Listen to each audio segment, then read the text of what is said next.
Hi everyone, this is Nick Pollock here from Roar Lions Roar. While you're here, be sure to like this video, subscribe to the channel, and hit that alert bell so you never miss any of our new content. And if you prefer to listen instead of watch, make sure you check us out on your podcast platform of choice where you can subscribe and download each new episode. Thanks for watching and thanks for listening. Go State! Hi, everyone, and welcome to this edition of Roar Lions Roar. I'm your host today, Matt Filipovitz, joined by my phenomenal co-host, Mr. Bill DeFilippo. Bill, are you ready to record a podcast that's going to sound more like a therapy session for us? I kind of disagree with that. With that framing of how this pod is going to go. But yes, I am very excited to talk about Saturday's game. So in that game, Bill just mentioned, Penn State escaped, had a comeback win, whatever you want to call it, against the Bowling Green Falcons out of the MAC. Final score, Penn State 34, Bowling Green 27. Imagine losing a home game to a MAC team in the year 2024. It could not possibly be me. On the day, Bill, I think it's a story of two halves. The Penn State defense came out looking atrocious. The Penn State offense looked okay in the first half, and then I think those kind of flipped on their head in the second half. Final stat line for Penn State starting quarterback Drew Aller, 13 for 20, 204 yards. That's 10.2 yards per attempt. That's now 2 straight games with over 10 yards per attempt. Bill, I'm monitoring that situation still. 2 touchdowns in his first pick of the year. On the ground, both Nick Singleton and Katron Allen go over 100 yards. Singleton, 13 carries, 119 yards, 9.2 yards per carry, and a touchdown with a long of 41.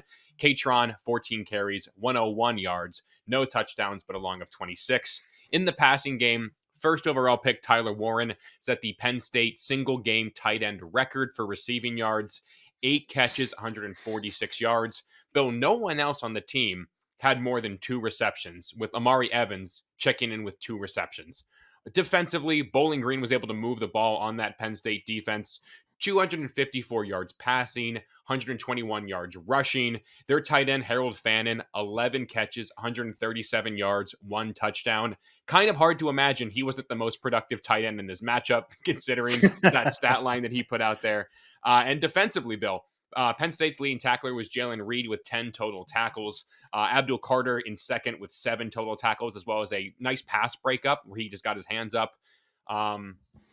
Bill, where do you want to go? This game felt gross. I hated watching most of it. I watched it once again at a bar, and the vibes were way different than what we had against West Virginia. I want to start by correcting one thing that you said in there, and that is technically by fantasy football purposes, Harold Fannin was the most productive tight end in the game based on the fact that despite the fact he had 9 fewer yards, he had 3 more receptions and 6 more touchdowns, which I don't remember the fantasy football math there, but people think about football in fantasy football and video game terms. Listen, gambling if anybody terms, in this podcast has Harold Fannin from Bowling Green as their starting tight end on their college fantasy roster, I want you to tweet at me because I want to meet you. Yeah. I just want to learn more about fantasy college football, but that's neither here nor there. I think that there is going to be a lot of consternation from Penn State fans, and understandably so. I mean, that was not an especially good. Let's separate this. I don't think anyone is going to care too terribly much about Penn State's offense. For the most part, taking a step back in the second half. I mean, if you told me that Penn State would, score, if you told me at halftime Penn State's going to score 14 points in the second half, have more first downs, 6.5 yards per play, these sorts of things, I'd go, okay, not too terrible, because everything was about the defense. Everything, and I said something like this at halftime of the game. I think that this was a manner of Penn State. And I did this too. Like, I did this on our preview pod. You did it to an extent on our preview pod because you predicted this would be start as a difficult game, but Penn State would eventually pull away at the very end. A lot of us underestimated Bowling Green and how good they are. And I think Penn State kind of underestimated Bowling Green is too. I don't have the quotes off the top of my head, but it did kind of sound like, and I'll try and pull this up. There was some belief that Penn State, especially on the defensive side of the ball, just got caught off guard, did a really good job settling in the second half. But I think that the overall story of this game is that for half an hour, Penn State's defense wasn't good enough. And there were some injuries factored into this. There was, Bowling Green playing out of its skin factors into this. And as Penn State fans, we are inherently going to see something like that and immediately go to, oh no, USC is going to carve us up. Oh no, Ohio State is going to carve us up. Oh no, this, and this. I completely understand that. I think I am taking that first half as less a harbinger of things to come and more, okay, this is now something we're going to monitor, and they have a good chance to make people forget about this. Mm-hmm. But they have to make people forget about this. So if you listen to the preview pod, as Bill alluded to, I didn't see this coming from this perspective, but I was monitoring a situation where Penn State came out looking flat with, pretty much everything lining up perfectly for that to be the case. Warm weather game, September bye week on the horizon with another MAC team who lost to an FCS team coming out of this next bye week, coming off of a big road win against a rival. I really did think that these are 19-year-old kids a lot of the time, and it's easy for them to get distracted. Did I think it was going to be as bad as it was? No. But it was kind of a great wake-up call, I think, for this defense that, listen, if you want to get the job done, that's not how you play Penn State football in the year 2024. Mm-hmm. That's not going to cut it. So I don't want to belittle anybody who I think is kind of panicking this morning, because I think there's total validity in feeling like this Penn State team could be heading for a 9-3, 8-4 season after that. I don't think that's the case. But if you think that, I can't tell anybody on this podcast how they should feel after watching a team like Bowling Green move the ball very efficiently against this Penn State defense. But with that being said, Bill, I would be way more concerned if Penn State's defense in the second half gave up 17 points again, if they gave up 24 points again. The fact that they, for lack of a better term, figured their shit out, really shut everybody on that Bowling Green offense down in the second half. And again, that's what they should do. This is the Penn State defense. They should shut a MAC team down, no matter how good I think that MAC team is. That should never have happened, what happened. But again, yes, I saw this coming somewhat, and it's good to know that when Penn State doesn't have their best punch, the Penn State defense doesn't have their best punch, the offense can play. We really didn't see this kind of offense all that often last year, or like the entirety of Mike Yurcich's tenure. So it's good to know that, hey, the offense can bail you out. And I know it's only game 2 of Andy Kotelnicki, and the fact that they were still able to be explosive, productive. Aller's got to be better about avoiding sacks. First and foremost, the drops weren't great. But again, I just think that there's a lot to be concerned about. I'm not moving off of my 10-2 expectation as a result of this game, but I'm very glad that I think this team needs a week out of the spotlight. I think this team needs this bye week pretty badly. Reset, come back, take care of business against Kent State. And now all of a sudden, I wouldn't be shocked if Illinois was ranked, this morning in the AP poll. So that Illinois game now becomes a lot more serious. It's coming up quickly in the window. So I'm excited to see how this team bounces back. But again, a lot of things I didn't like, but I don't want that to belittle all the things I did like about this game. Yeah, and there were some quotes from Franklin after the game that I found really interesting about both sides of the football. First one that I'm going to highlight, it is one for the defense. His quote was, I think what happens, he made it a point, I do want to preface this by saying, he made it a point by saying, listen, I'm not going to say anything like definitive until I get a chance to sit down, watch the tape, go through all this stuff. But he said after that, I think what happens early on, and it's happened for the last couple of years, and we have to look at this. I think early on, we're trying to make plays rather than play the defense. Get out of our gaps, try to make plays, doing things that we haven't done during the week, and we have to get those things cleaned up for sure.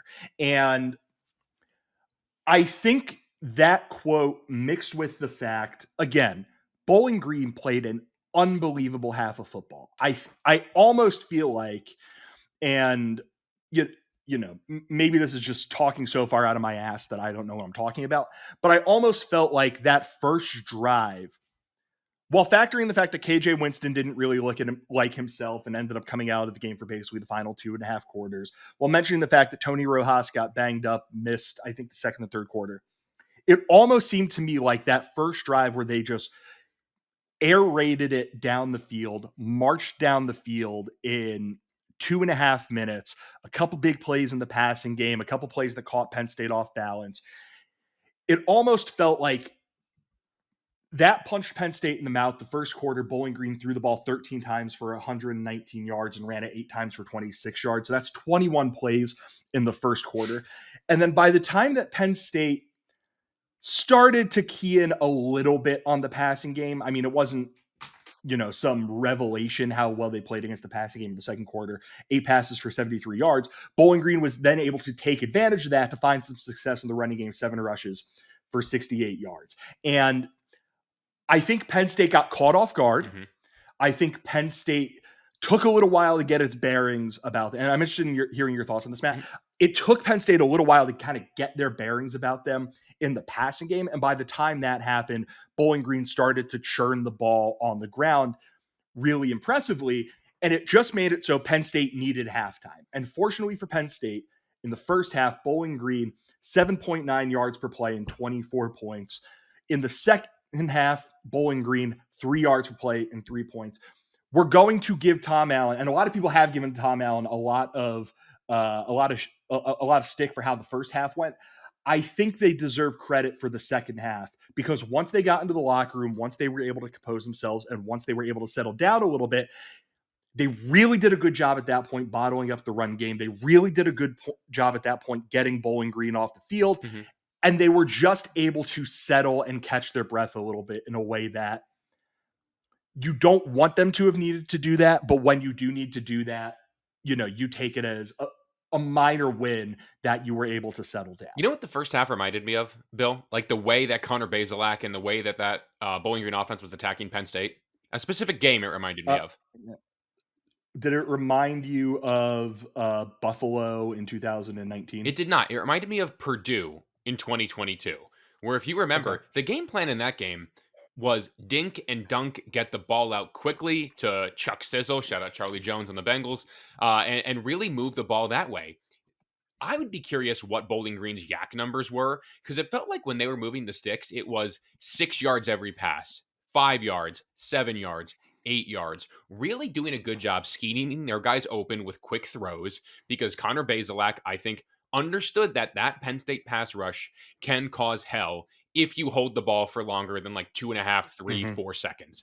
And to Bowling Green's credit, to Scott Loeffler's credit, they found a way to get the ball out quickly. Penn State having no sacks in this game, I don't care what the scheme is, that's unacceptable from a group that is as good as I think these edge rushers in this defensive front can be. So, like, yes, I do want to, tip my hat to Tom Allen for figuring out in the second half. But again, you play 60 minutes. The first 30 were unacceptable. Tom Allen doing what he was hired to do, I don't think really deserves nearly as much praise as I think consternation that he deserves for the first half that defense played. And I don't think that's unfair. Like, Tom Allen knows this is the Big Ten. This is big boy football. He has to, have his guys in better position to succeed. And Franklin's quote, I think about guys trying to play hero ball, is pretty telling. You don't want to have that with your stars, especially not for a veteran group like the Penn State front seven is. Those guys should know where they need to be and know their role in a broader defense. But to your initial question, just to loop it back around, the Penn State pass defense, they need to do a better job of, or at least I think, not playing so soft. A lot of the time, I feel like they were playing 7 yards off the ball, and I get that's part of the scheme.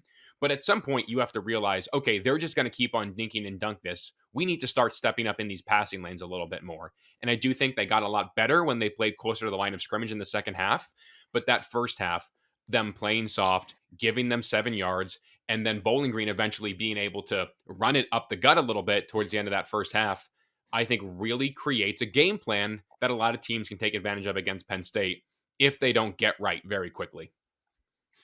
Yeah, I'd love to know how much of the approach on defense in the first half was Tom Allen basically going like, listen, I coached Connor for a year. I know what he is. I know what he isn't.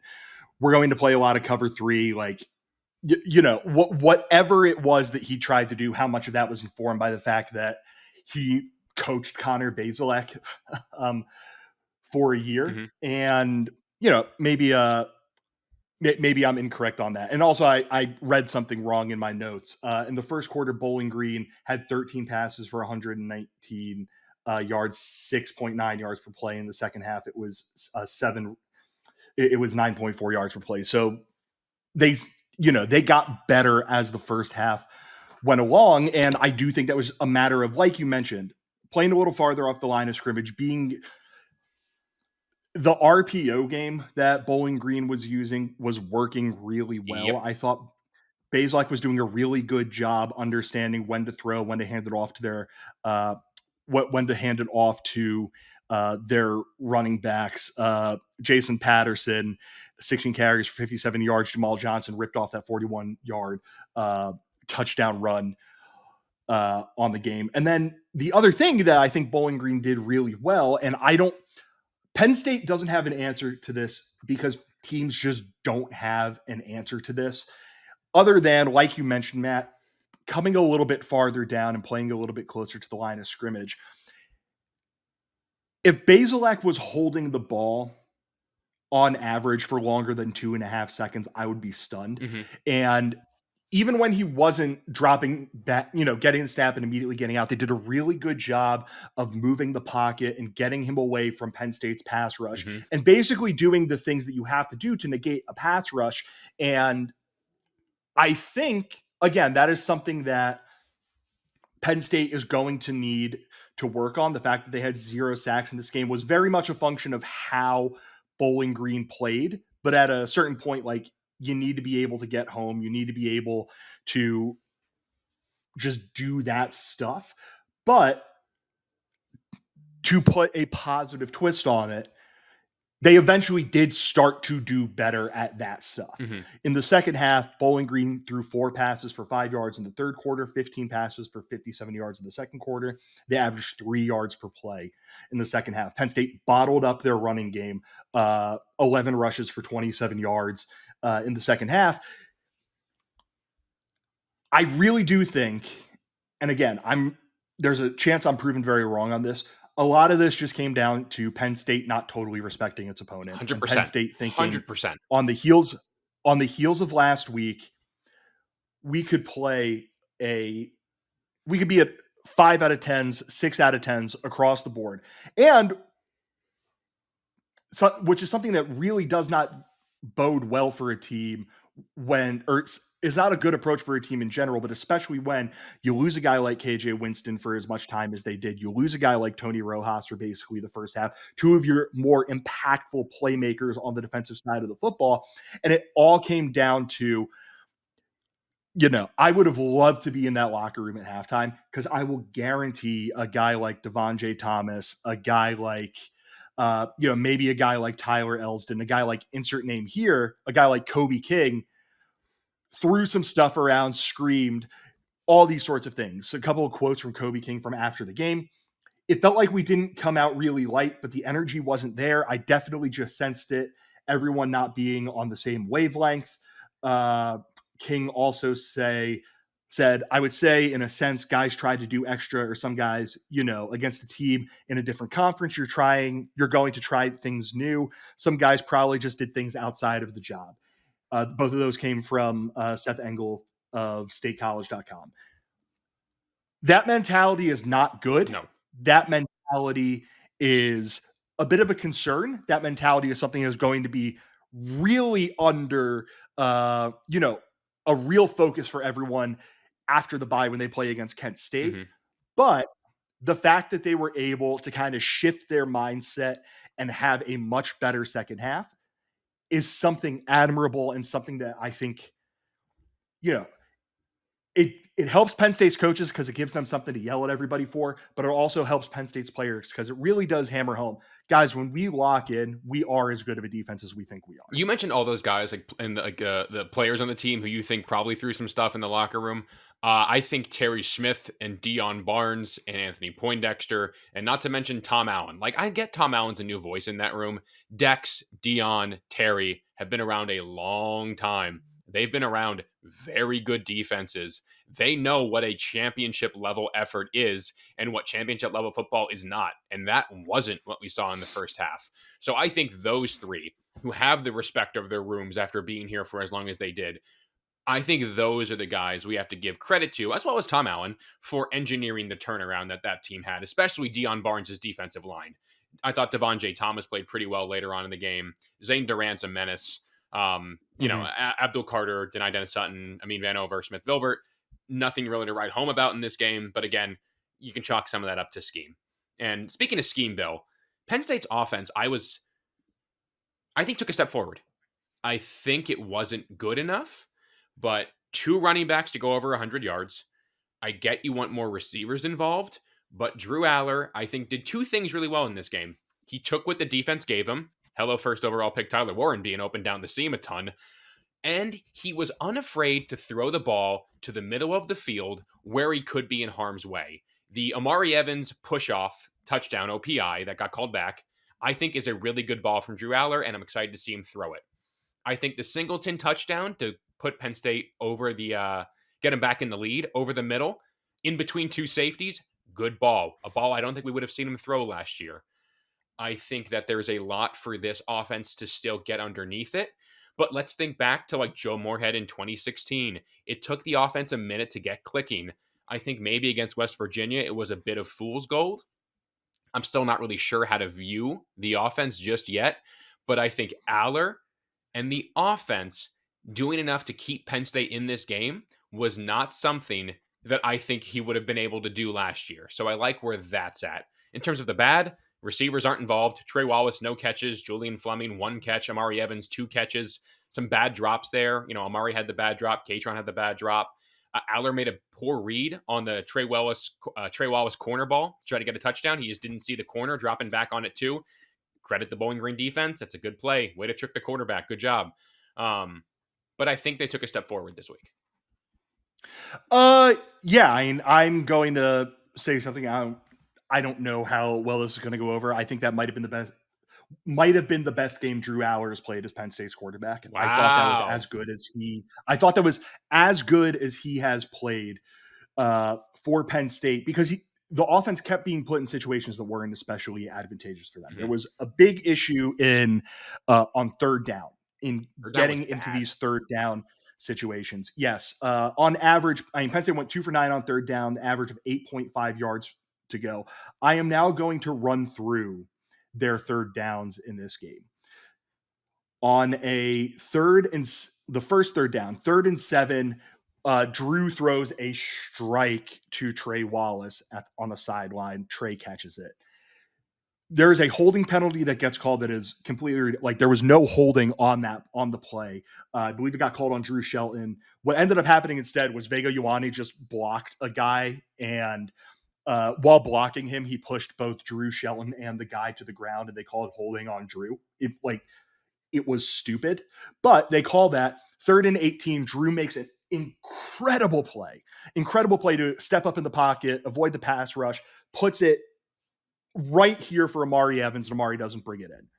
So 2 incredible plays by Drew Aller where he's let down by his teammates in one way. Well, let down by the referees and then let down by his teammates. 3rd and 3, they get to run stuff. At 3rd and 7, I believe the 3rd and 7, I will double check this really quickly. Let me see. Yeah, the 3rd and 7 was with 14 seconds left in the second half. They called a quarterback draw second against quarter, the you blitz. mean, right? Well, at the end of the first half. Yeah, okay. The final play. That was one that led to Sahedix kicking a field goal. They call a quarterback draw in that situation. They had blockers. Bowling Green just brought a blitz. Like, it was a good call by Bowling Green's defense against the play call for Penn State. A 3rd and 8 where he gets sacked. A 3rd and 7 where he picks up the first down by throwing for 7 yards. 3rd and 17, Drew runs for 12 yards. This was the drive that had the Amari offensive pass interference. Mm-hmm. So if Amari doesn't do that, that is a 50-yard touchdown to Drew Aller, to Amari Evans, and they're not in a situation where they have a 3rd and insanely long, and Drew has to do something to get them into a favorable 4th down situation where they then end up getting it. And on that Amari offensive pass interference, if he just catches that, if he doesn't push off, he just catches that touchdown. Not only do Drew's numbers look better in terms of touchdowns and yards, a couple of plays later, I believe that is when he threw his interception. Correct.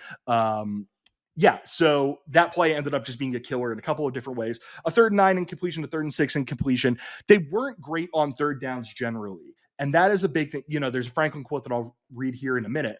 But for the most part, that was the most in command I think I saw Drew Aller be of Penn State's offense during his tenure at Penn State. 3 total touchdowns, 1 on the ground, 2 through the air. Had that interception, wasn't particularly great. But for the most part, despite the fact that I said in the lead up to this game, I wanted to see him put up big numbers. I wanted to see him throw the ball all over the place. 13 for 20, 204 yards, 2 touchdowns and an interception. I think that was about as well as we have seen Drew play. His QBR was 65.5, like whatever on QBR. Like I don't know what that goddamn stat, but I think he played an outstanding football game. And there was a lot of stuff around him, with a mistake or two by Drew, obviously, that didn't go especially well. Mm-hmm. Yeah, I think that's totally fair. And, in terms of do I think this was Drew's best game? I mean, from the stat line perspective, no. But I don't want this podcast to be a box score podcast. Like, we watch a lot of Penn State football. A lot of people listen to this do too. I think they watched this game and they understood what Drew was able to give this offense. And frankly, it wasn't a gear they had last year. And again, the fact that we're so mad this morning, or not mad, but just, nervous about the Penn State defense and not the Penn State offense giving us bad signs after a non-conference game is a nice change of pace for what we're seeing from this Penn State team. Again, I don't want to belittle anybody who feels concerned because, again, I think this team is not where it's going to be when they have to head to USC on October 12th. But there's a lot of things that this team can get better. And Bill, one thing that all of us can do to get better is to spice up our wardrobe a little bit. Wouldn't you say so? I mean, I don't know if I have to because I am wearing a attire from our friends at Home Field Apparel. That's right, folks. Home Field Apparel has been our podcast sponsor for this 3rd season. And since we have gone podcast only, they make some of the coolest collegiate apparel in the marketplace today. Crew necks. Bill, you're rocking one of the new hoodies, bomber jackets, coaches jackets. They have socks in their kickoff packages that they sent out towards the start of the season. They have pretty much anything you can add to your wardrobe, and they have pretty much every school under the sun, and they are always adding more. And our listeners can get 15% off their first order with promo code RLR24. The holidays are coming up. It's a great time to get ahead with that holiday shopping that you would have. And if there's a Penn State fan or a fan of nearly any college in your life, Home Field Apparel does really make some of the best stuff in the marketplace. So again, for our listeners, it's 15% off their first order with promo code RLR24. And Bill, I kind of got off topic with our, agreed upon rundown before this show. So yeah, who cares? I think the next best thing for us to talk about is what can we take away from this game that is a problem to continue to monitor or that you feel like was then fixed throughout the course of this game? Like, I think the Penn State defense is quote unquote fixed. But again, I do think there are going to be some moments where they play out of position. But in terms of long-term takeaways, this receiver room isn't really where I think it needs to be yet. And again, only 2 receivers caught balls against a MAC team. That's not very good. But at the same time, I think it was the Penn State Central Michigan game a couple years ago where like 18 guys caught balls for Penn State and it still wasn't where it needed the offense to be. So there's 2 sides to this coin. But Bill, Trey Wallace being held without a reception. I know you said he had that really good catch down the sideline that was called back by a pretty soft holding call. But they need more from their guys out wide. Tyler Warren, I think, can really shoulder a good amount of the load. But if he's going to routinely be a threat, he can't be the focal point for defenses. And they need somebody else to step up and command attention away from the tight end. I think I'm not too worried about that. And it is because I think the way Bowling Green played defensively really lended itself to just feed the ball to Tyler Warren. I mean,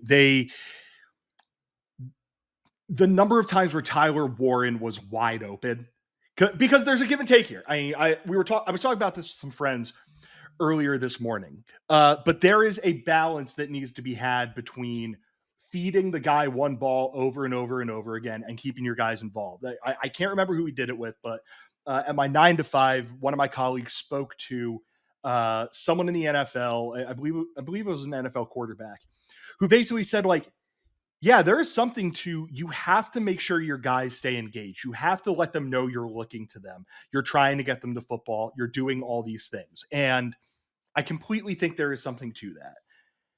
Having said that, when you have an opportunity to hammer a football team by going to the same thing over and over and it keeps working, there's a give and take to it. They did it last week with Trey Wallace against West Virginia. They did it this week with Tyler Warren against Bowling Green. They also did it in the running game this week where both Nick Singleton and Katron Allen went for over 200 yards. But I'm now going to read the quote from that, the second quote that James Franklin gave that I found interesting and I think is probably instructive of something they're going to work on.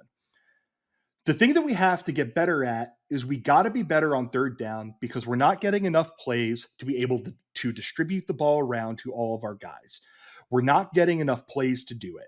And the way to resolve that is be better on third down. Or obviously getting first downs on first and second down and not even get to third down. But we got to get more plays that will help our offense out significantly, but also help our defense out significantly. Which, again, there's a give and take to that. It's an interesting thing for Franklin to make a note of. Mm-hmm. I'm pulling it up right now, but my computer is being stupid, of just how many plays Penn State has run this season compared to everybody else in college football. I apologize for the bad podcasting. I'm going to say it's probably about 104 plays, I want to say they ran. I'm going to say it's somewhere in that range off the top of my head. Okay, it hasn't updated yet for this week, so we'll punt on that. But over the last 2 years, Kansas was 121st in plays per game and 119th the year before. So this is a thing that comes with Andy Kotelnicki's offense, and I really do see both sides of this. I see the side of Andy Kotelnicki, the way that his offense goes, the way they play with tempo, the way they find big plays. This is just inherently something that is going to come with him as your offense coordinator. But I do understand, particularly the part on the defense, that you have to be able to extend drives a bit. You have to be able to give your defense a break. And you have to be able to say, let's not hunt the 25-yard gains in the passing game every time. Let's look for, we're going to go for, on first down or second down, 7 or 8 yards to Tyler Warren, 7 or 8 yards to Trey Wallace, 7 or 8 yards to Liam Clifford, to Khalil Dinkins, to whomever, just to keep the sticks moving, just to let our offense continue to build up a rhythm. And I think it's possible. I'm not going to say this is like a Franklin meddling thing or anything like that, but I think it's possible that Andy Kotelnicki at this point is like the kid who just got a cool toy on Christmas and is using it over and over and over and having a fun time with it over and over and over.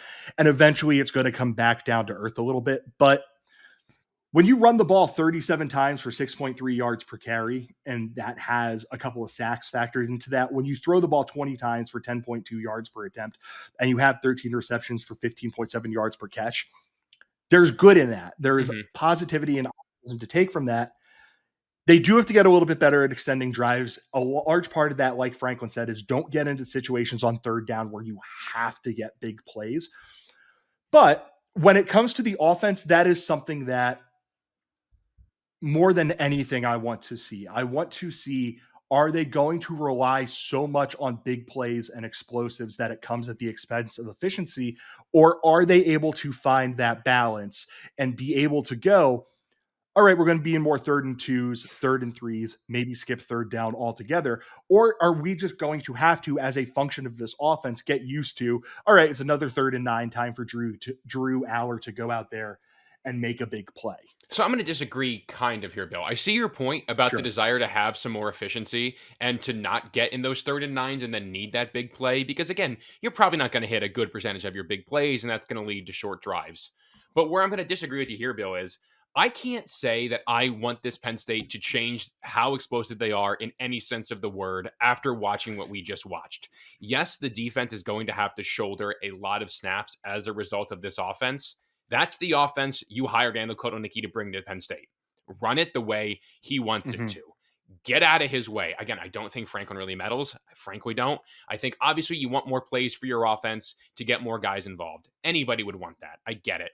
But if you say like, hey, let's not go 50-yard bomb hunting and instead let's take 9 yards, I don't think that's what Andy Kotelnicki is best at. And I think you brought him in here to be, and I don't think you're saying that, Bill, at all, to like really make him go out there No, and, for and sure. meddle. But I can't sit here and watch the king of efficiency offense, Mike Yurcich, where they had those long extended drives and they did a great job putting up points, and then watch that flounder when that wasn't an option. If Penn State's going to get where they want to go, it's going to come by nature of hitting a couple of haymakers a game. And the more you can hunt for them, the more they're going to appear. So that's where I think Penn State's offense is going to be best existing in. And frankly, this Penn State defense has a standard that it did not uphold yesterday. And it's on that unit now to get deep enough, get healthy enough, which I get is outside of their control, and just frankly get good enough to maintain that if they're going to be asked to play 70 snaps a game sometimes. Look what they did against Iowa last year. They played a billion snaps, it felt like, on offense, and that was great, and the defense was able to be free-flowing. But I really do think they're going to need the antithesis of that a lot of the time, maintain that same energy when the Penn State offense is the one throwing haymakers and getting off the field. Yeah, I want to stress, like, I don't think that James Franklin should, in the middle of the game, walk up to the booth and tell Andy Kotelnicki, Andy, stop calling the plays that end up in touchdowns. Instead, I want 4-yard gains. I missed that about Mike.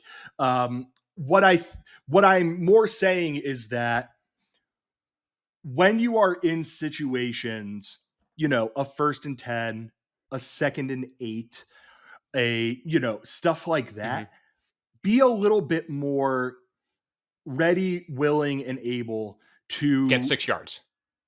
Yes. Yep, I know exactly something what you're saying. like more like that. It's more of something like that. Be a little bit more willing to say, all right, we're going to scheme Liam Clifford open here. And maybe Liam doesn't have the big play, or Julian Fleming, either of them. Maybe they don't have the big play threat that a guy like Trey Wallace does.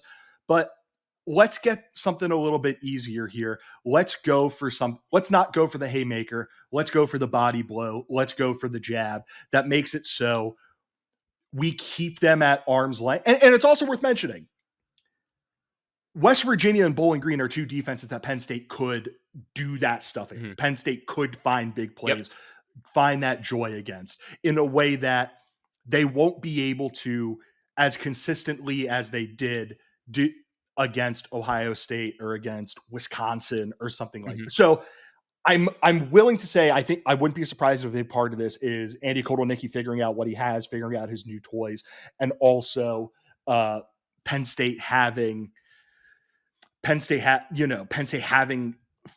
matchups,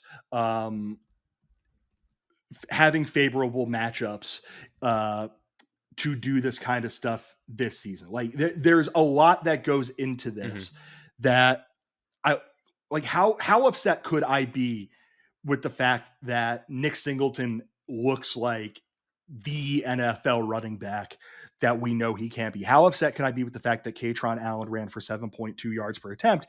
And last year, Kansas was 12th nationally by converting about 48% of its opportunities on 3rd down. The year before that, they were 9th nationally and converting about 49% of their opportunities on 3rd down. So I chalk that stuff up not to big structural issues, but just kind of still in the process of feeling things out. I mean, we saw the early days of Joe Moorhead's offense at Penn State, and the figuring stuff out portion of that offense happened in a loss to Pitt and a blowout loss to Michigan. I would rather they're having these issues in a statement win in Morgantown and a win against Bowling Green where they unexpectedly got tested. Yeah. As for the defense, I will say this, and I'm really pissed because this is going to sound like I'm stealing something from Nate Bauer, but it was something that I thought during the game. I believe I jotted this down during the game, and then Nate had to go ahead and post it on the board. So Nate, if you are listening to this, I promise I am not stealing something from you. If anyone who goes on to BWI is listening to this, I promise I'm not stealing this from Nate. Penn State has a big problem if it loses any linebacker, but especially Tony Rojas and any of their top 3 safeties, because they just don't have depth in those positions. For how much depth they have at cornerback, how much depth they have at defensive tackle, and how much depth they have at defensive end, they don't have depth in those 2 positions. Part of that was because of stuff that wasn't necessarily their fault. King Mack transferring was a huge issue for them. And then there's another thing that happened that we're just going to not get into on this podcast. But when you are in a situation where the margins are that narrow for you, when you are that close to disaster, that is a problem that exists all year. And that is a problem that is going to exist all year. Like, I am far more concerned about the fact that KJ Winston played 5 snaps or whatever it was, and Tony Rojas missed extended run in the first half with what looked like injuries, than I am the fact that they just didn't get up for the first half of this football game on defense. So when we look at what could be a problem going forward, to me, that is like, I don't want to say 5-alarm fire, because they were able to navigate that. But if Tony Rojas rolls his ankle in the second quarter against USC, that is going to be a very long day for Penn State's defense. If any of the top 3 safeties, tackle Jeremiah Smith awkwardly in the Ohio State game, that's going to turn into a very long day for Penn State's defense. So that, to me, is like the big concerning takeaway. Yes. Yeah, I get that. We'll hit on this now. A couple positives I want to call out. The run game, I think, is fixed. Singleton, Allen, I think, did a really good job moving the football. Great scheme to get them with explosive plays. Good patient run by Singleton on that final touchdown. And Tony Rojas, my God, that dude looks like a former Offensive State Player of the Year on that diving interception. Shout out to him. I hope him and KJ have a phenomenal time in the ice baths that they're going to take these next couple weeks to get healthy again, because they need those 2, maybe as much as anybody on that defense. So humongous shout out to them. And Bill, let's wrap this up with some game balls. Give me one offense, give me one defense, and one on special teams. I'm happy to go first if you don't want to. I'll go first on offense. You can go first on defense. And on offense, I mentioned it before. I thought Drew Aller played an unbelievable football game. I thought the way that he kind of took, played loose, played calm, played composed. The interception was very annoying, obviously. But if you go back and look, I am almost positive. I think either Julian Fleming or Liam Clifford was the outside receiver on that play. They run a little hitch. I think they thought that Bowling Green was in man, and then they dropped into zone. And if they stay in man, that is a touchdown to Trey Wallace. And another, the little conversation about Trey Wallace is, and how concerned, not getting him not getting the ball, blah, blah, blah, blah, blah, isn't as big of a deal. I think they just fooled him on that one. They got one over on him on that one. But for the most part, I thought he showed unbelievable command of Penn State's offense. I thought he was throwing the ball all over the place in a way that indicates that he is comfortable and confident in all those things. He ran for a touchdown, which was a really, really good run. If you go back and look, the edge guy for Bowling Green, did not even consider the possibility that Drew was going to take that football. And he did what he has to do in that situation, which is tuck that and run. And he got rewarded for a touchdown with it. So I'm going to give it to Drew Aller. I thought it was phenomenal on Saturday. For me, Bill, I'm not a scout. I'm not an NFL scout. I'm a podcaster. And I'm a guy with a peanut allergy. So I don't really know that much about NFL scouting, but I did nail one pick in my life, and that's first overall. And that's Mr. Tyler Warren. That dude's figuring it out. He's making good catches in traffic. He is finding a great way to get open both in the middle of the field and along the sideline. I think he's emerging as a legitimate top flight guy in the NFL draft at his position. And that is only, I think, going to become more impressive as teams continue to find ways to slow down this new look Penn State offense. So for me, it's got to be Tyler Warren offensively. Yeah. I could not be happier. And I will just mention Mel Kiper put out his most recent big board, his top 25 overall big board, and then his top 10 guys at every position. Tight ends, he put Warren as number 4 behind the number 4 guy on his big board behind Colston Loveland of Michigan, Luke Lachey of Iowa, and Mitchell Evans of Notre Dame. Penn State is pretty well represented on his big board, but Warren, I think Loveland is a unbelievable football player, and he's probably going to be the first tight end taken off the board. But I think Warren should settle into one of those top 5 tight end spots in this upcoming draft, and will be a guy who potentially on day 2 hears his name called. Agreed.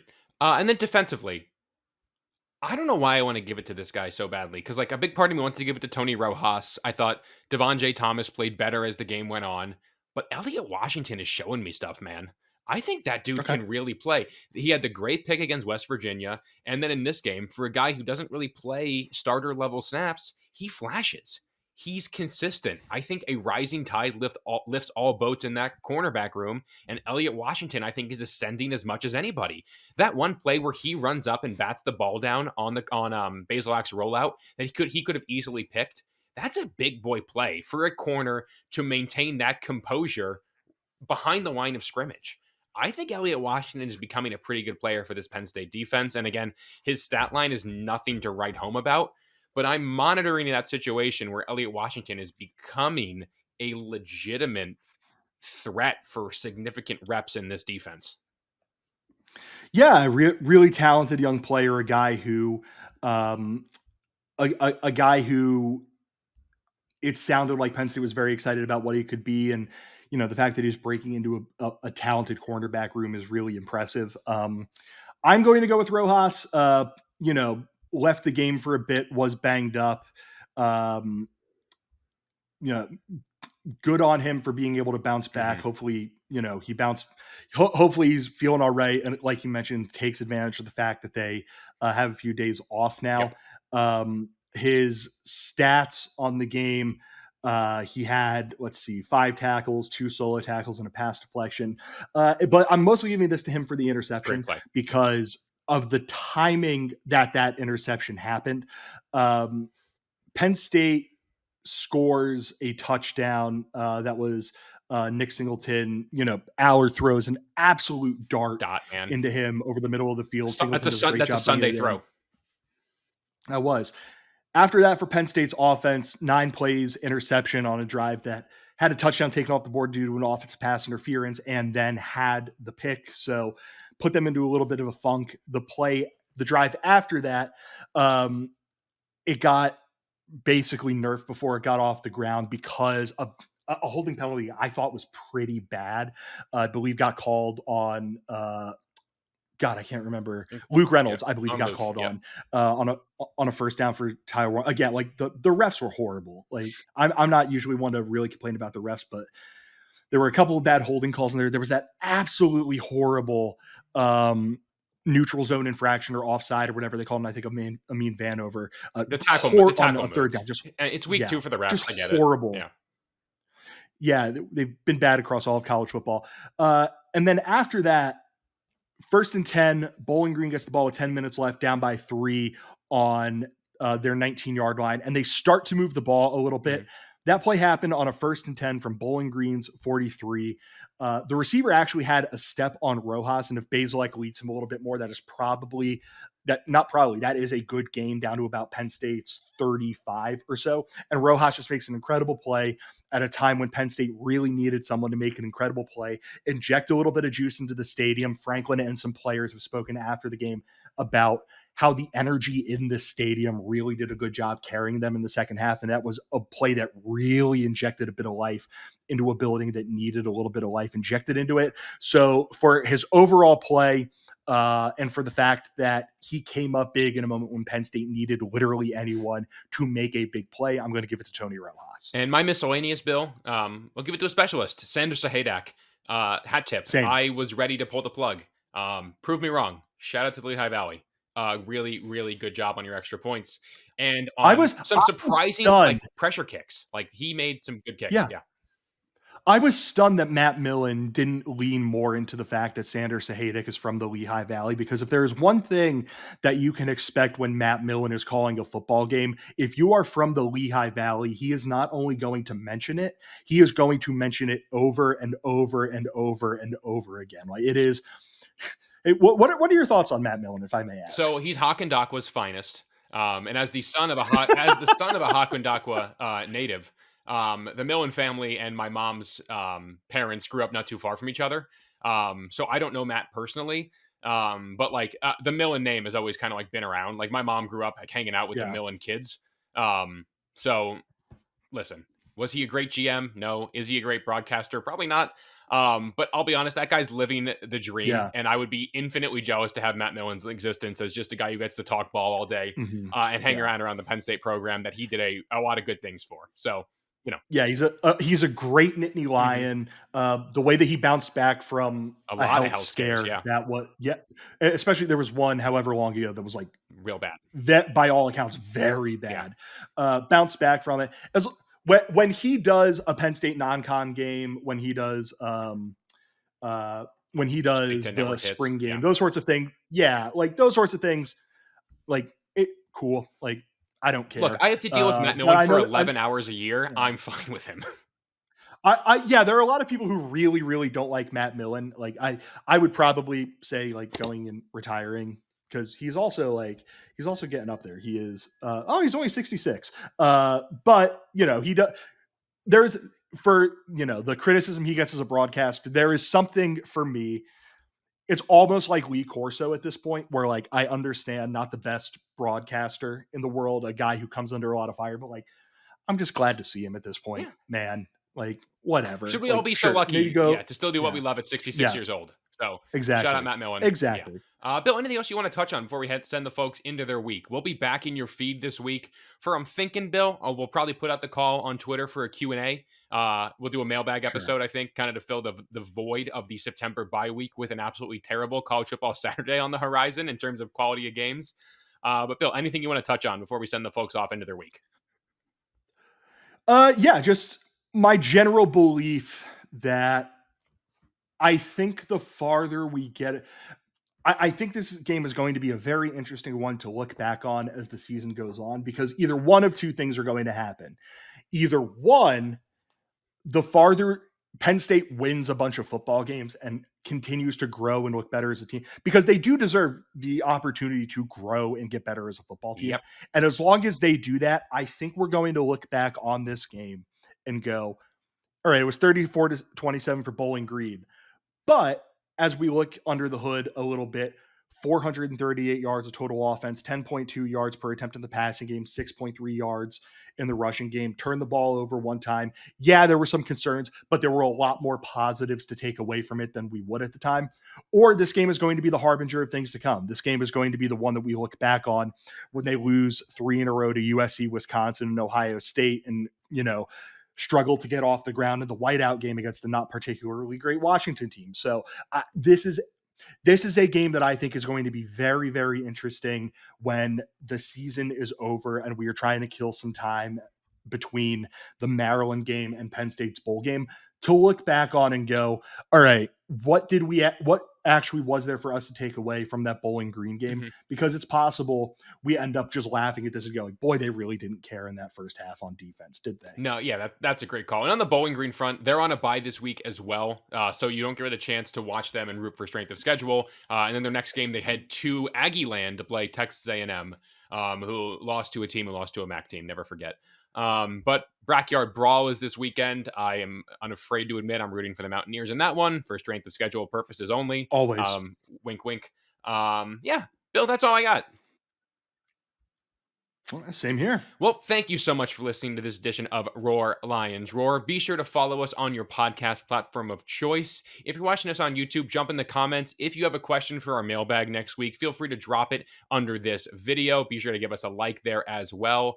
Follow us on Twitter over at RLRblog. That's probably where we're going to put the call out for mailbag questions, and we will be posting funny things throughout the week as Penn State heads into their first bye week of the year. As always, thank you to our partners at Home Field Apparel. Again, it's promo code RLR24 for 15% off your first order. And for my co-host, Bill DeFilippo, I'm Matt Flipovitz. Take care, everyone, and go State.